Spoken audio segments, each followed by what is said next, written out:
1, we are going to see about sources of medieval India. What are the sources of medieval India we are going to see?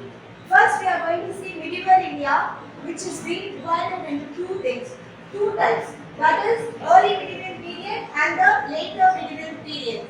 Early medieval period is from 700 to 1200 AD CE.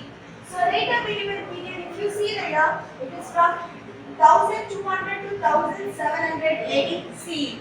So let's go into the lesson how the sources are being classified. Sources are being classified into two types. What are the two types of sources?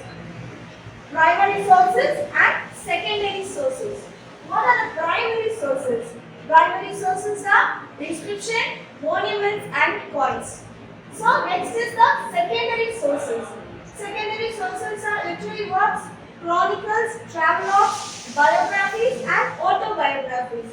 So first let's go according to primary sources, that is the inscriptions. So inscriptions are nothing, those are the writings engraved on solid surfaces like walls, temple walls and metals, rocks and stones.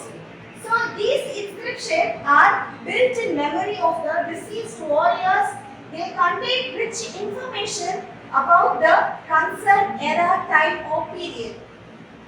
So next we'll go into the copper plates, that inscriptions which have been gifted by the Chola kings, known from the inscriptions and copper plates. So those are Velenvagai, land of non-Brahmin. Next you can see Brahmadeya, land gifted to Brahmins. Next Shalaboga, land for the maintenance of a school. How they maintain a land for a school. Next is Devadana, gifted to temples, land gifted to temples. Pallichandam, land donated to Jain institutions. So as we saw about the copper plate, so let's see about the copper plate inscription. These inscriptions play a very vital role in the Chola period. So they are treated as legal documents. They have significant source value. So these copper plates are issued during the later Chola period, that is from 10th to 13th century.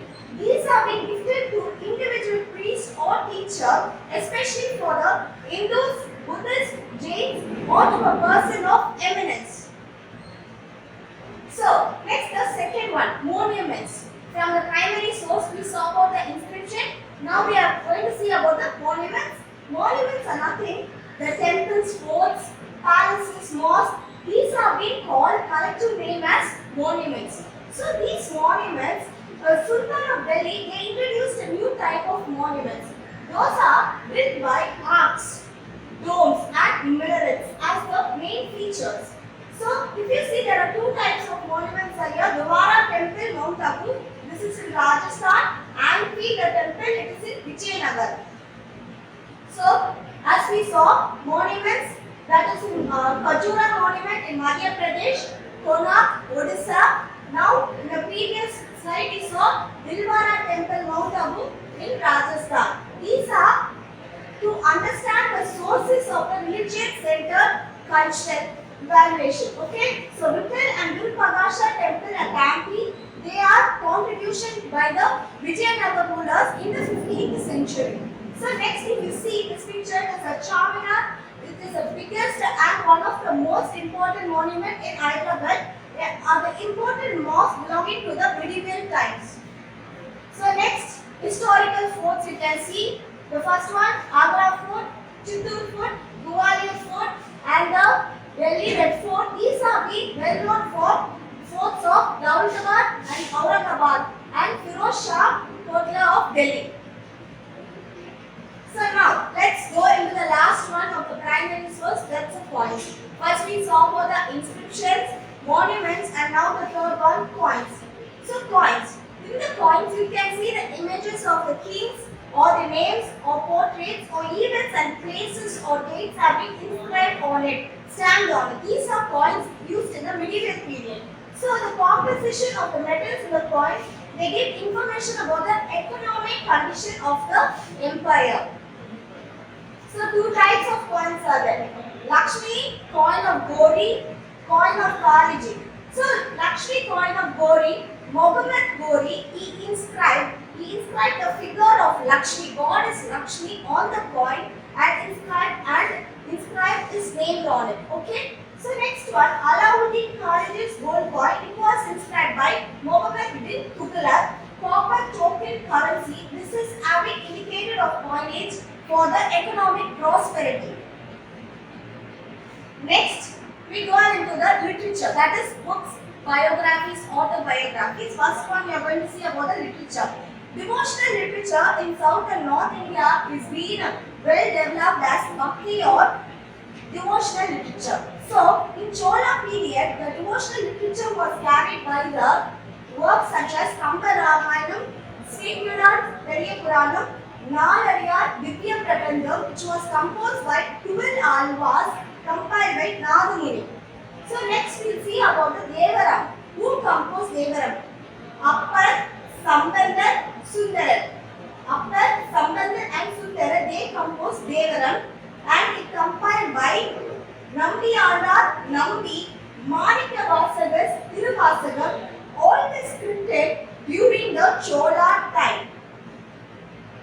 So, now we are going to see about the books written by the authors. So, the medieval period, they have written the books and the biographies and the autobiographies. So, what are the books written by the famous medieval period rulers? Minaj as-Siraj is patronized by Sultan Naziruddin Muhammad of slave dynasty, wrote Tabaqta-i-Nazir. Next, we are going to see about Zia-ud Karimi, a courtier of Muhammad Tughlaq. He wrote Tariq-i-Firoz Shahi, in which he dealt with the issue of Delhi Sultanate.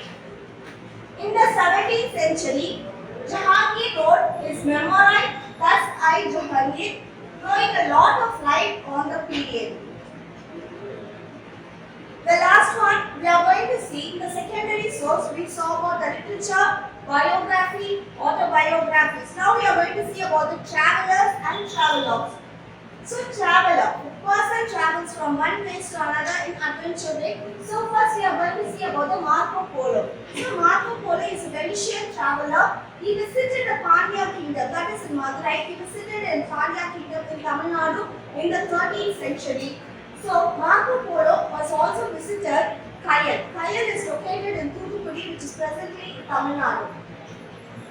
So it was full of Arabs, ships of Arabs and China was based in Thoothukudi. So from China, he himself, that is Marco Polo himself, came from China through a ship. According to Marco Polo, thousands of horses were imported into the southern India by sea from Arab and Persia. So next, travelogue. They travel from places and they write about the places they have visited and about the country and the rules of it has been administrated. So they are known as travelogue. So travelogue, Ibn Battuta. So he is a 14th century travelogue. So an Arab-born Morocco scholar, he traveled from Morocco right across North Africa to Egypt and then to Central Asia and India. His travelogue, that is Vihala. Vihala means the travels, contains rich details about the people and the countries he has visited. So according to him, Egypt was rich then because of the whole of the Indian trade from the west passed through it. So next he learned that Indian merchants were carrying a trade, that is a brisk trade, okay, courageous trade in foreign ports and Indian ships in the sea. In the south, we come to a conclusion.